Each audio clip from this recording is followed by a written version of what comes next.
A 2 años y medio del estallido del 15M, a punto de cumplirse los 2 años de las últimas elecciones generales que dieron la mayoría absoluta al Partido Popular, tras la 12ª marcha de la Marea Blanca y las últimas grandes movilizaciones de la Marea Verde contra la Ley Wert, ¿qué balancearías de la situación actual?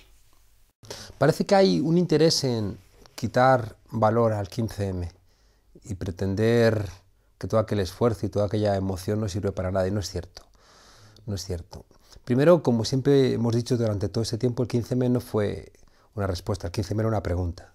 Y lo que sirvió fue para atravesar toda la democracia española de nuevos contenidos, de nuevas reclamaciones, de una nueva sensibilidad. Y esa sensibilidad está ahora mismo atravesando al Partido Socialista, a Izquierda Unida, a las izquierdas de todo el Estado español y también a la conciencia de la gente. Si aquí no ha habido una explosión más extrema de una derecha tipo Amanecer Dorado, es porque el 15M fue capaz de contarnos un relato diferente, de que la crisis no era responsabilidad ni de los inmigrantes, ni de los sindicatos, ni de la política en general, sino que era de unos estafadores, ¿no? El 15M puede apuntarse en su haber el habernos permitido, ¿no?, entender que detrás de lo que nos está pasando hay unos actores responsables. La crisis del régimen del 78 no sería pensable sin el 15M. La crisis en la que está la monarquía, donde no tenemos ningún tipo de empacho en señalar a la Casa Real como responsable de fraudes, de corrupciones, de robos. La crisis de la judicatura, donde sabemos que los jueces no son creíbles. El presidente del Tribunal Supremo es un militante del Partido Popular. Y lo decimos sin ningún tipo de vergüenza, porque el 15M nos ha ayudado a entender que los jueces no son imparciales en este país. Hemos también sabido que la Iglesia tiene comportamientos muy alejados, ¿no?, de lo que está señalando, por cierto, con mucha sorpresa este nuevo Papa. De la misma manera, sabemos que los partidos políticos salen del gobierno y entran por esa puerta corrediza en grandes empresas. Vemos que la patronal quiere colocar de jefe de los suyos al que hasta hace un par de meses era el responsable de la supervisión del Banco de España. Yo creo que esa impunidad que tiene el poder en España es un poco menos gracias a los señalamientos del 15M, lo cual no significa que el 15M pudiera en apenas un par de años cambiar 500 años de deriva capitalista y 200 años de democracia representativa en un mundo que se ha hecho neoliberal. No, la cosa va despacio. No hay que tener la melancolía de las prisas y mucho menos reclamar al 15M la responsabilidad por no haber podido hacer lo que no han sido capaces de hacer las fuerzas políticas tradicionales de la izquierda, ni tampoco los sindicatos.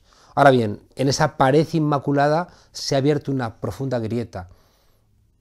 Hay mucha pared, pero quien no vea la grieta desconoce la tendencia, y esa grieta es el 15M.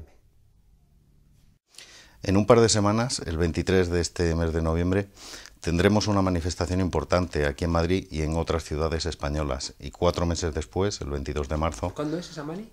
El 23 de noviembre, Mareas Ciudadanas, convocatoria de Mareas Ciudadanas. El 22 de marzo está previsto llevar a cabo una serie de marchas a Madrid que den lugar a una protesta que se pretende que sea muy masiva. Otoño, invierno calientes, pero por otro lado la confusión, la resignación, la pasividad instalada entre los sectores más numerosos de la población, incluso entre los más desfavorecidos y entre los más castigados. ¿Cómo valoras este escenario a corto y medio plazo?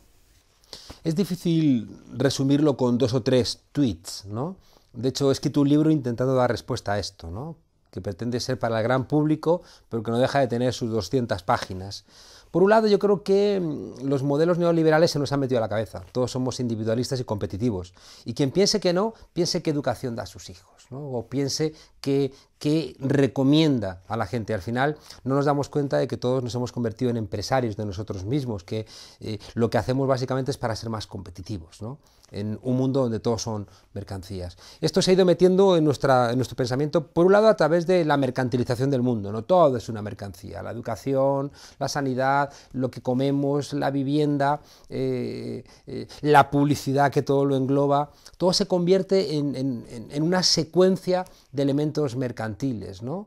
Y si hay un espacio que se había logrado desmercantilizarse, está otra vez regresando a la ley de la oferta y la demanda, como ocurre con la universidad, la sanidad, las pensiones, todo lo que configuró el Estado social. Al mismo tiempo, la precarización del mundo laboral nos mete el miedo, ¿no? Entonces estás constantemente haciendo de todo para a ver si eres más empleable, con locuras, ¿no? Ya no es solamente gente que está haciendo 2 carreras, estudiando idiomas por la noche, dedicando el tiempo libre a seguir formándose, no para crecer, sino simplemente para poder ser empleable. Y no hablemos esa gente que incluso pasa por quirófano para ser más bella o más bello, con el único fin de encontrar un mejor puesto de trabajo. Es decir, que nos mutilamos, nos modelamos a través de la cirugía para ser más hermosos, ¿no?, a los ojos de esa persona que al fin y al cabo lo que va a hacer es explotarnos, ¿no? Es un mundo enloquecido propio de un mundo donde ya no vemos personas y solamente vemos relaciones entre cosas, relaciones entre mercancías. La precarización, ya digo, nos hace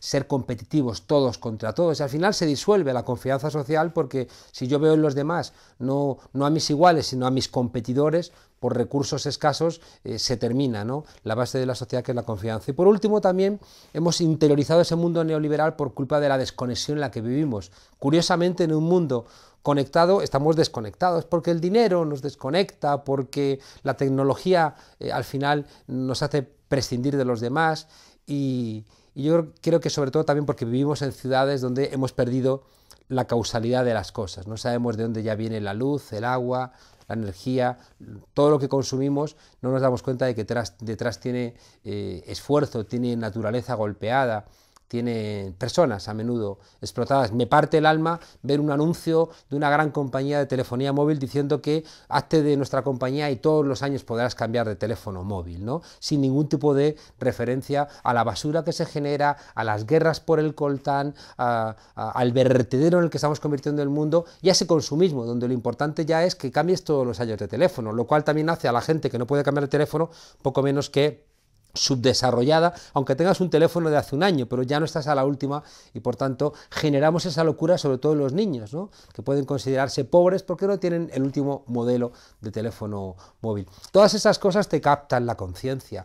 Todos esos elementos neoliberales han capturado incluso a los partidos de izquierda y a los sindicatos y a la propia gente, que no se da cuenta de que tiene que romper ese marco para mirar la realidad desde otro lado. No hay que salirse de Matrix y ver a Matrix desde fuera, pero no te das cuenta, ¿no? No te das cuenta, y eso es lo que hace que buena parte de la gente lo que quiera no es solventar los problemas del sistema, sino los excesos del sistema, y es incapaz de darse cuenta de que buena parte de lo que nos ocurre no es por el capricho de alguien que nos quiere molestar, sino que son las necesidades estructurales del sistema, es el metabolismo del sistema capitalista, que ayer nos generaba una situación de bienestar y que nos permitía con curro veranear en el Caribe, porque nos estaba en ese metabolismo financiando nuestro bienestar los países del sur, la naturaleza, las generaciones futuras. Como eso se ha cerrado, el capitalismo siempre sus crisis sale estrechando el abanico de respuestas. Al final, en ese estrechamiento del abanico, el capitalismo regresa a obtener su tasa de ganancia donde es más fácil hacerlo. ¿Dónde es más fácil hacerlo? Donde la gente tiene mucho colesterol en las venas y en el cerebro, que es aquí, y por eso el capitalismo ha regresado, ¿no?, a Europa, a los países más débiles de Europa, que son los países del sur, a obtener esa tasa de ganancia.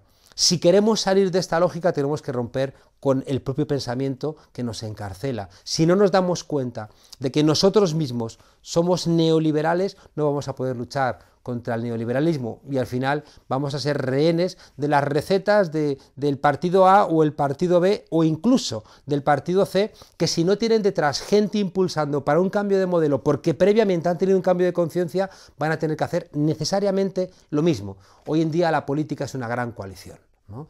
Hoy en día la política es un gran acuerdo, donde lo vemos en España, es decir, están gobernando conjuntamente de una manera u otra el Partido Popular, el Partido Socialista, Convergencia y Unión, el PNV e Izquierda Unida, e incluso UPyD. Es decir, que todo el arco político está gobernando. Entonces puede haber matices, y de hecho los hay, porque no es cierto que todos sean iguales, pero en tanto en cuanto no haya detrás una ciudadanía presionándoles para hacer las cosas de otra manera, olvidémonos que los partidos van a poder hacer las cosas de otra manera.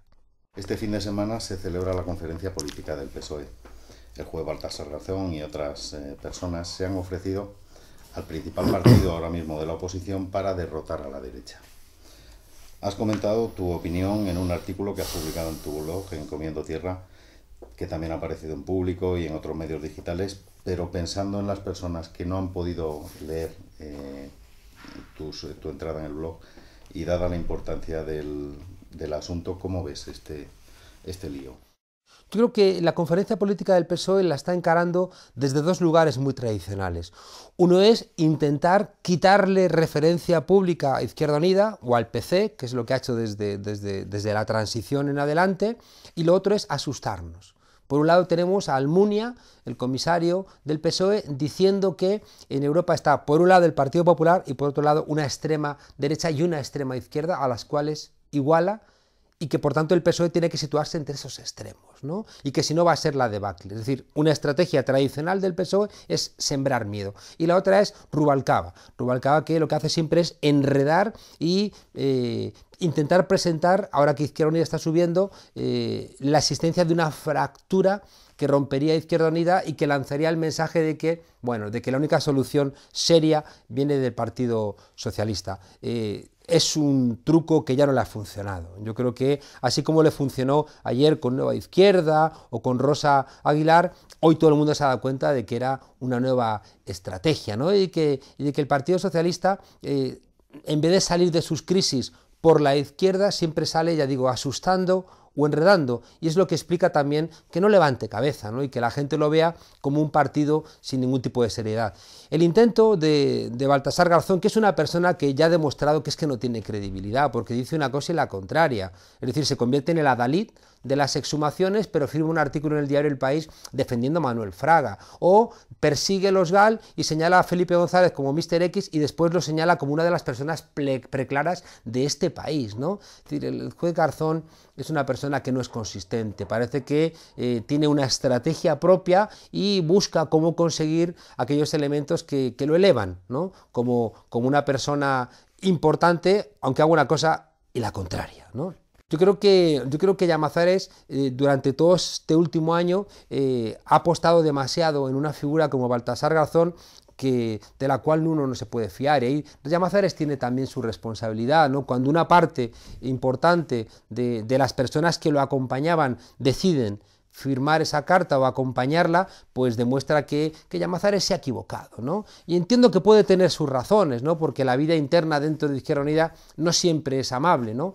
Pero la solución, una vez más, vemos que no pasa por repetir modelos del pasado, ¿no? Y eso yo creo que nos lanza a todos el mensaje de que hay que hacer un esfuerzo por reinventar cuestiones y que los políticos del pasado no están sirviendo, ¿no? Ya planteamos en su día que pretender que el juez Garzón pudiera reinventarse la izquierda en este país era muy poco generoso, sobre todo porque es bastante notorio que el juez Garzón está visto con mucha suspicacia y con bastante sostén desde el País Vasco, ¿no? Una zona donde la Guardia Civil cometió torturas, como ha reconocido el Tribunal de Estrasburgo, y parece que el juez Garzón no estuvo a la altura, porque tuvieron que después enmendarle la plana desde tribunales superiores. Claro, que tú ofrezcas al juez Garzón para representar a todo el Estado, cuando eres consciente que ni la izquierda vasca ni la izquierda catalana va a poder apoyar a una persona señalada por construir toda esa teoría del entorno, que cerró periódicos, encarceló gente por sus ideas y tomó decisiones equivocadas e incluso justificó torturas, es dar por cierto que ella se ha roto España. Y yo creo que, ya digo, es algo muy poco generoso, que demostró por un lado la torpeza de Llamazares y por otro lado la escasa generosidad de una persona como el juez Garzón. En el fondo, creo que hay una lectura bastante clara, y es que el PSOE, en vez de apostar por nuevos contenidos programáticos, en vez de enfrentar realmente con imaginación los problemas que tiene la socialdemocracia y el capitalismo europeo, sigue optando por medidas de marketing, medidas de ensombrecimiento de la realidad para que parezca que son lo que no son. Y dicen que son republicanos, pero lo que plantean es ahondar en la monarquía, y dicen que critican a la Troika, pero no plantean la contrarreforma de la reforma que hicieron del artículo 135, dicen que están por el Estado social, pero no plantean las posibilidades reales de financiar ese Estado social con medidas realmente radicales que vayan a la raíz. Al final, yo creo que, como siempre, esta conferencia política es una montaña que va a parir un ratón, y encima, como siempre, un ratón pícaro, ¿no? Que pretende sustituir su carencia de ideas enredando y asustando. Siempre se ha dicho que la izquierda suele estar a la greña, muchas veces por aspectos secundarios, mientras que la derecha sabe unirse para defender sus intereses. En estos momentos en que la unidad de acción sería más necesaria que nunca, vemos peleas y divisiones por doquier, en distintos escenarios de la izquierda e incluso en el seno de Frente Cívico. Un panorama muy poco alentador. ¿Cómo lo ves? Yo creo que uno de los elementos siempre de fragmentación y división viene del pasado. Uno mira algunos lugares muy esperanzadores como el Frente Cívico y uno encuentra que los problemas se generan por personas que vienen de otras antiguas militancias que vienen a traer a una cosa novedosa como el Frente Cívico sus viejas maneras de hacer política y que terminan de alguna manera enredándolo, ¿no? Lo cual me lleva a mí cada vez más a apostar por cosas novedosas y sobre todo por caras novedosas, ¿no? Yo creo que la izquierda en este país no ha sido generosa, así como al tiempo ha dado mucho por la transformación, después en la organización interna se ha caracterizado por un personalismo que impide, ¿no?, que la gente joven, por ejemplo, participe en la política organizada porque no quiere que las personas a las cuales lleva viendo durante 30 años en posiciones de mando, las que sean, quieren seguir manteniendo esa actitud, ¿no? Yo creo que no funciona.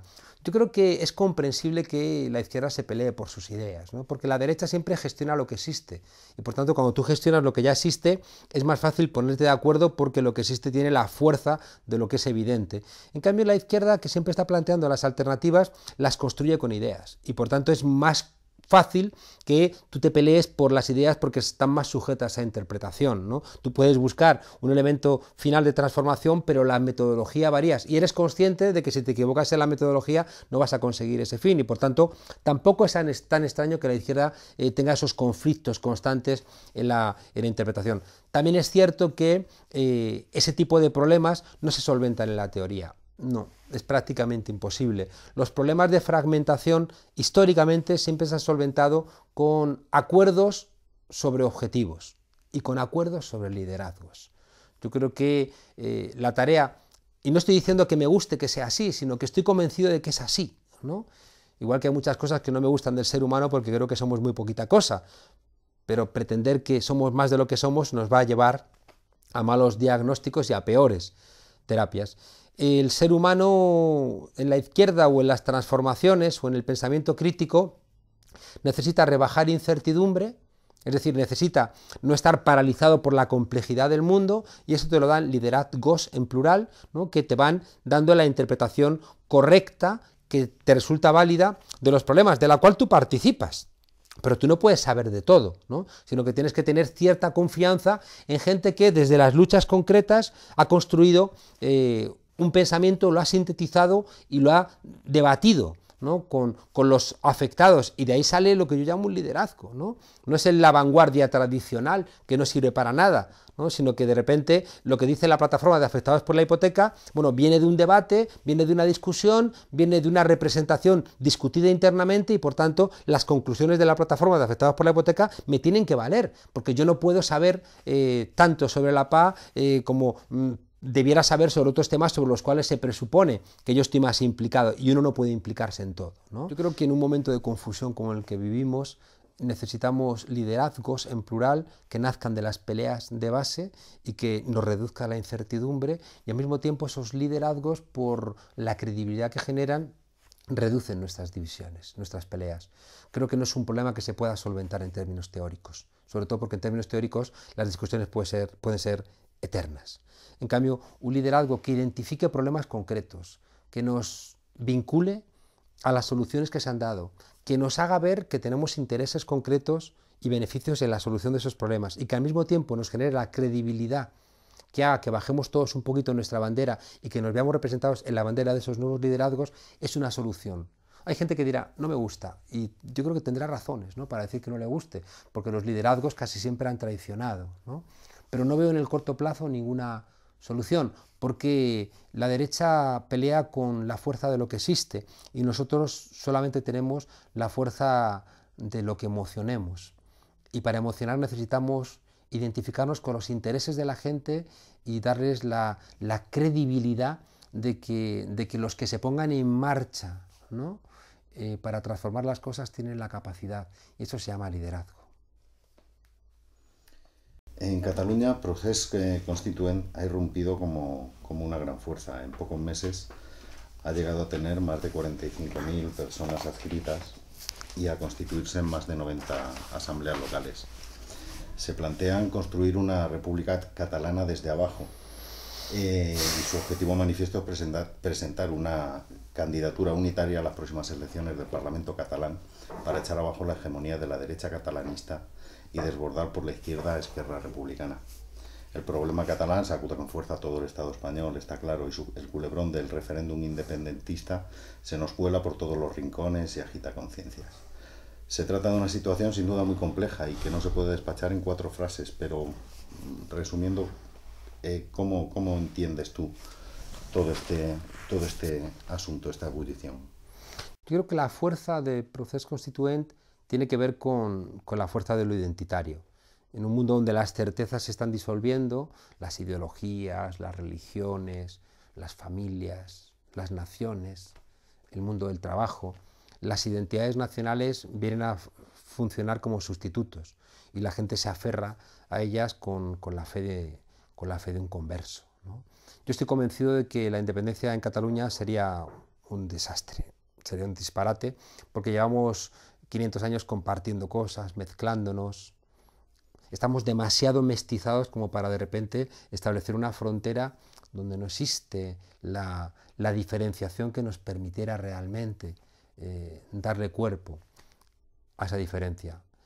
El proceso constituent, igual que el proceso soberanista, existe por la intransigencia de a quienes les hemos dejado representar a España, que son Manolo el del Bombo, Mayor Oreja, una derecha nacional católica falangista y Torrente, ¿no? Una España rancia, una España vieja, una España intransigente, una España arcaica, que genera enfrente la respuesta a menudo también irracional de quien dice yo no me quiero parecer a esos porque basta que no me parezca a esos para ser mejor, ¿no? Hay mucha gente en Cataluña que se engaña pensando que todo lo malo es de España y todo lo bueno es de ellos, como si los mossos de escuadra que acaban de matar a una persona a golpes no fueran catalanes, ¿no? Hay una gran mentira en el tema identitario que te lleva a pensar que eres mejor. Por eso el nacionalismo no siempre se ha compatibilizado bien con la izquierda, que siempre ha sido internacionalista, y solo en los casos donde realmente ha habido procesos de colonización ha tenido razón de ser una izquierda nacionalista, que no es el caso, ¿no?, de España, ni mucho menos. Yo me siento muy colonizado por las empresas catalanas o por los bancos vascos y vivo en Madrid, ¿no?, y no tolero más esa gran mentira, ¿no?, de que España es un conglomerado de derechistas que sojuzgan al resto de las identidades del reino de España, ¿no? Es demasiado sencillo y demasiado fácil.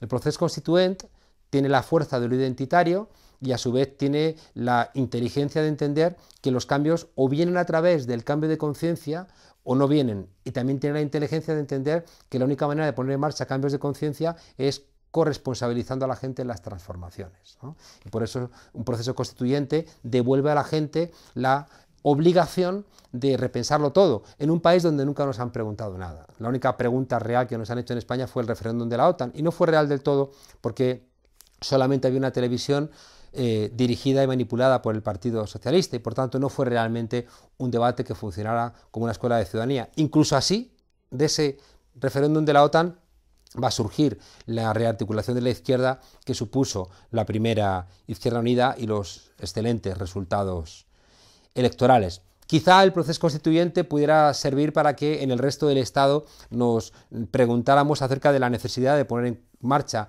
cosas similares. Lo que pasa es que tengo la sensación de que pareciéndome bien como proceso, creo que utilizar el referente identitario creo que es peligroso, ¿no? Creo que genera genera cosas tan absurdas como que siendo tus padres de Zamora o tus abuelos de Zamora y tú ahora hayas nacido en Cataluña, de repente quieras establecer una frontera administrativa en nombre de la identidad que te separa de la identidad de donde vienes. Por tanto, la identidad se convierte en una identidad demasiado ad hoc, no sirve, ¿no?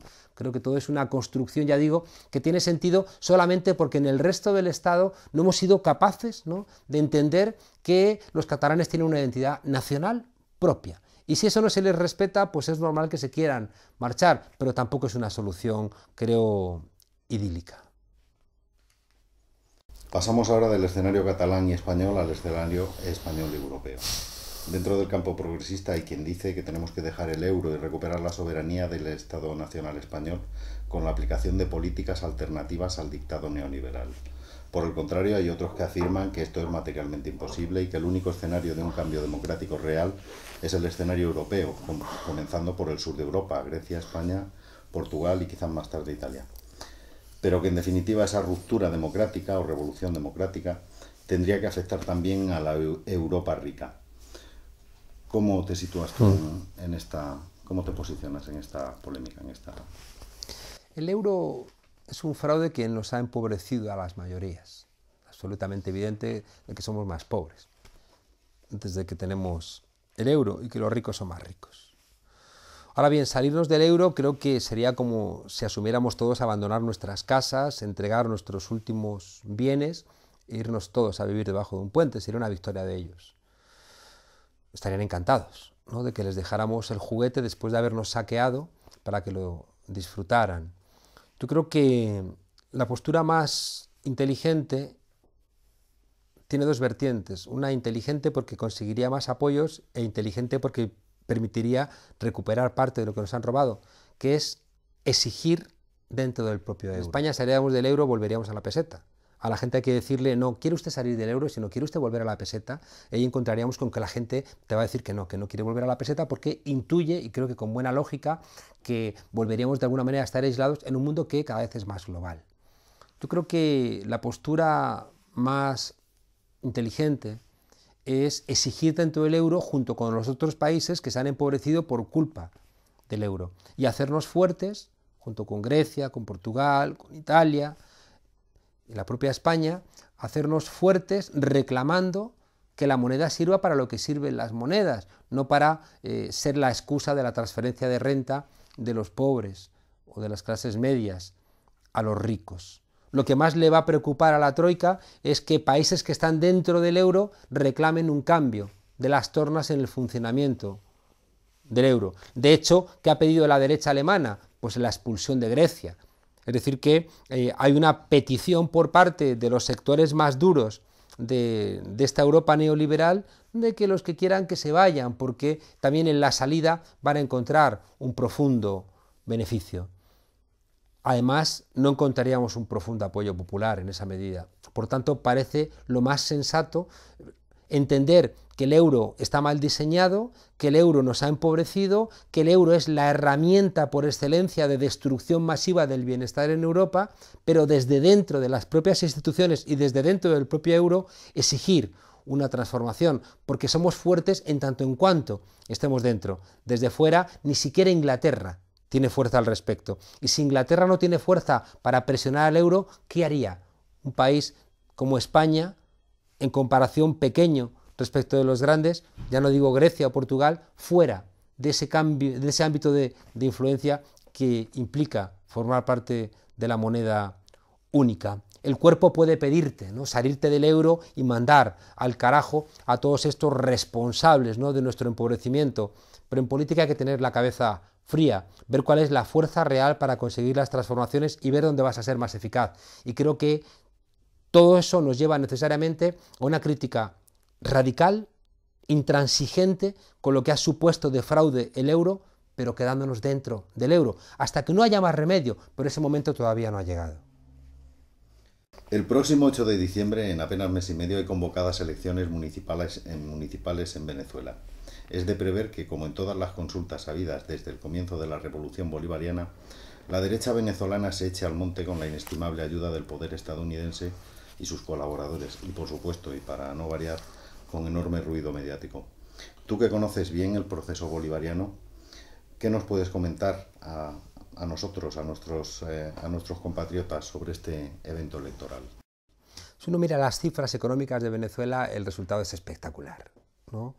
De distribución de la renta, de lucha contra la pobreza, de alimentación, de alfabetización, de escolarización, de obra pública, de creación de infraestructuras, de creación de un nuevo entramado económico-político regional. El resultado es espectacular, lo cual no quita que sea cierto que en Venezuela tienen problemas ahora mismo de inflación, de desabastecimiento, de algunos productos, de inseguridad, pero claro, ¿quién no tiene problemas económicos ahora mismo? Es muy insultante que un país como España, con 6 millones de parados, con 3 millones de pobres, con varios millones de hogares donde no están entrando recursos, estemos criticando que de repente en Venezuela tienen problemas con el papel higiénico.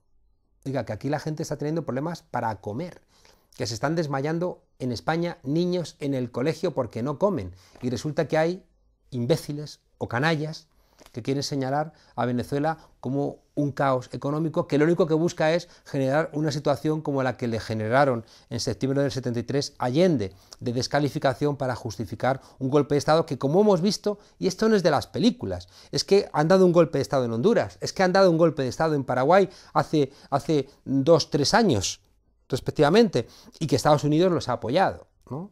Y por tanto, ya está bien, ¿no?, de seguir insistiendo en los problemas económicos que tiene un país al cual queremos demonizar, mientras que somos incapaces de darnos cuenta de los problemas internos que son mucho más graves que los que tiene un país como Venezuela. Lo cual no quita que es verdad que tienen que tomar medidas, y ayer mismo el presidente Nicolás Maduro ha establecido una batería de soluciones radicales para luchar contra, ya digo, estos problemas de inflación, de desabastecimiento y de falta de producción interna, ¿no?, que son los 3 grandes problemas que afectan a Venezuela, y que, cuidado, ¿no?, un país que ha tenido en la Cuarta República inflaciones del 100%, un país que durante 200 años no ha sido capaz de crear una base productiva propia, un país que no ha sido capaz históricamente de librarse de las importaciones y de las redes privadas de distribución. Hombre, no le pidamos en 10 años que transformen todo eso. Están avanzando mucho, a buen ritmo. Vamos a seguir exigiéndoles, porque a las revoluciones hay que exigirles siempre mucho, pero no seamos hipócritas de cuestionar a Venezuela en sus logros, que ya quisiéramos en esta Europa golpeada, ya quisiera Grecia, por ejemplo, tener el gobierno que tiene ahora mismo la República Bolivariana de Venezuela. Continuando con América del Sur, desde junio pasado Brasil ha irrumpido con fuerza en los nuevos estallidos sociales que comenzaron con la llamada Primavera Árabe, siguieron con el movimiento de las plazas en Grecia y en España, y continuaron con el movimiento Ocupar en Estados Unidos, por nombrar a los más conocidos. El llamado movimiento Pase Libre, en contra del encarecimiento de transporte en las saturadas ciudades brasileñas, dio lugar a un potentísimo y muy controvertido movimiento que desde abajo pasó a ocupar multitud de edificios oficiales y espacios públicos en muchas ciudades del país, llegando a quebrar el consenso que había entre las mayorías sociales brasileñas en torno al fútbol y a los grandes eventos deportivos. Aunque ya no es titular, parece que el movimiento no se ha desinflado y se está contagiando a otros sectores como la educación. ¿Cuál es tu opinión con respecto a este acontecimiento, a esta situación? La victoria de Lula es la segunda victoria popular después de la de Chávez en Venezuela. Y nace, igual que le ocurrió a Chávez, al calor de las transformaciones que representaban el foro social mundial, donde la propia ciudad de Porto Alegre, ¿no?, va a ser como un espacio de referencia que marcaba hacia dónde iba a ir la posible victoria de Lula, es decir, una nueva formación política muy apoyada por los movimientos sociales. De hecho, al igual que ocurrió después en Ecuador, en Bolivia, que había ocurrido en Venezuela, eran gobiernos de una nueva izquierda que no tenían detrás partidos o partidos tradicionales, sino que eran una suerte de movimientos sociopolíticos, en el caso de Brasil muy apoyado por el movimiento de los sin tierra, por movimientos de pobres, y con la credibilidad que daba un líder como Lula, que no dejaba de ser un tornero, ¿no?, un trabajador manual. Brasil es un país muy grande, es un subcontinente dentro de la propia América Latina y Lula nunca tuvo victorias tan aplastantes que le hubieran permitido poner en marcha procesos de mayor capacidad transformadora y siempre tuvo que negociar. Y en esa negociación también se fue vaciando de contenido tu propia posibilidad de cambio.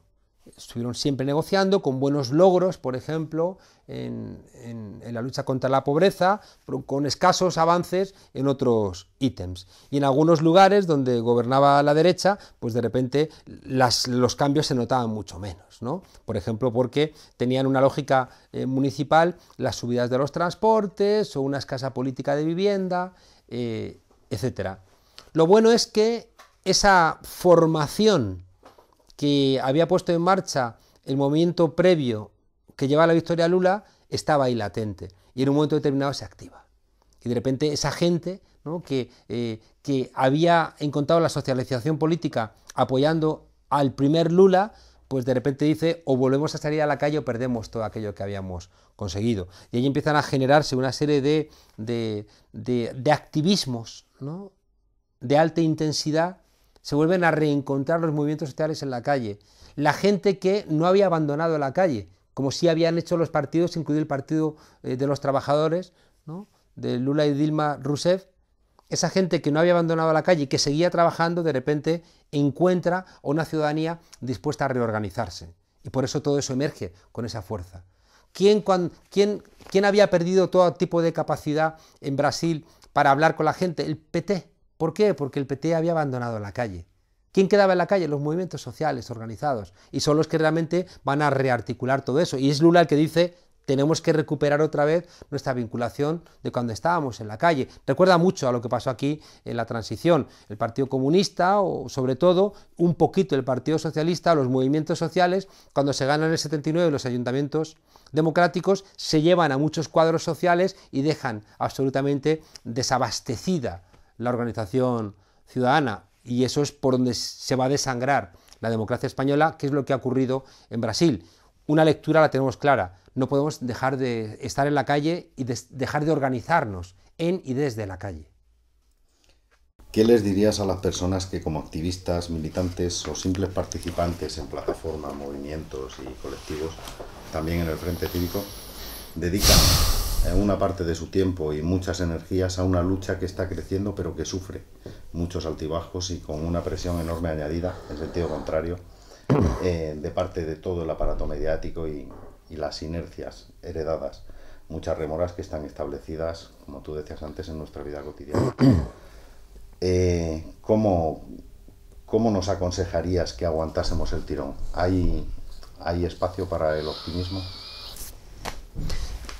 El capitalismo en crisis es devastador. Y si encima somos conscientes de que llevamos 40 años de hegemonía neoliberal, si somos conscientes de que nos sacan 4 décadas haciendo el diagnóstico y planteando la terapia, mientras que la izquierda hizo el diagnóstico pero no planteó otra terapia que no fuera regresar al pasado. Por tanto, llevamos 40 años de retraso.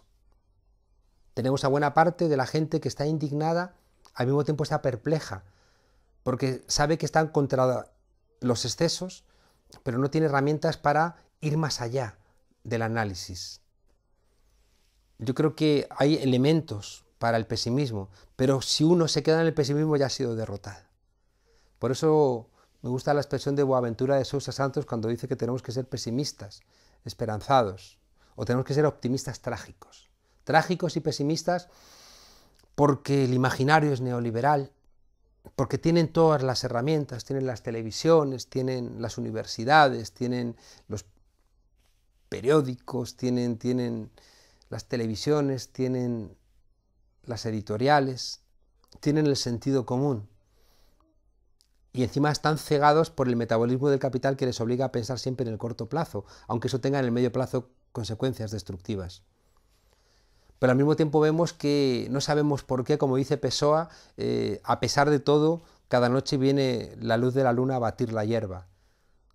Vemos que se renueva en 2013 aquello que dijo Gramsci de que al pesimismo de la inteligencia hay que poner el optimismo de la voluntad. Y no sabemos por qué encontramos fuerzas renovadas. Y cuando parece que ya todo el mundo ha tirado la toalla, de repente surge una marea, ¿no? O surge alguien que dice que no, y de repente nos emocionamos con esa persona que dice que no, y de repente tenemos una victoria, como que de repente se lleva a juicio a los responsables de la sanidad madrileña que se estaban enriqueciendo privatizándola, o de repente puede ser que surja por ahí un juez que termine encarcelando a una más que presunta corrupta, como es la infanta Cristina y su marido Urdangarín.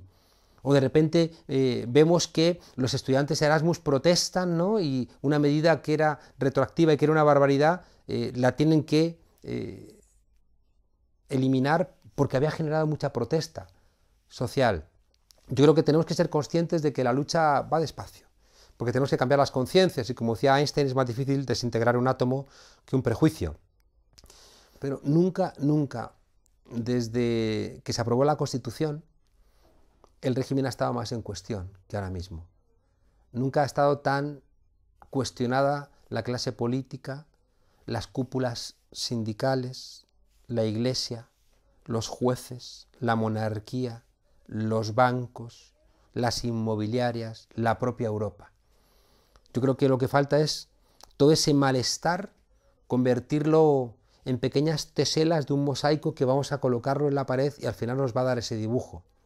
Necesitamos esa certeza en lo que no nos gusta, ir colocándolo en una misma pared a la espera de que se construya el dibujo, que nos entregue el sentido colectivo. Yo creo que la gente no tiene que cargarse todo en las espaldas porque te abruma. Yo diría a la gente que busque su pelea, la que sea, su marea concreta, o se invente una nueva pequeña marea que le lleve a decir no. Que no hagan como los del canal No, no esperéis a que os cierren y os echen para protestar. Hacedlo antes, porque vais a ser más fuertes que cuando os fragmenten. Y dedicad una parte de tiempo a esa pequeña pelea. La gente progresista tiene la obligación de tener esperanza en el ser humano.